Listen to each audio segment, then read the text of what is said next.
সাথে বাতাসের তেজ আরো বেশি। ও বাবা, কি একটা অবস্থা দেখেন।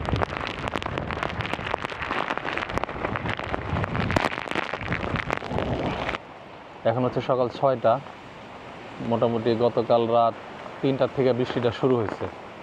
তার আগে আপনার ঝোড়ো বাতাস ছিল, আর সকাল থেকে তো টানা বৃষ্টি। তো এখন বের হইলাম, যেহেতু বাড়িতে আজকে কাজের লোকজন কেউ আসে নাই, আসবে না এটাই স্বাভাবিক। মানে আমি এখন বাতাসের সাথে সাথে ওইদিকে যাইতেছি, উল্টা দিকে যাইতে পারতেছি না।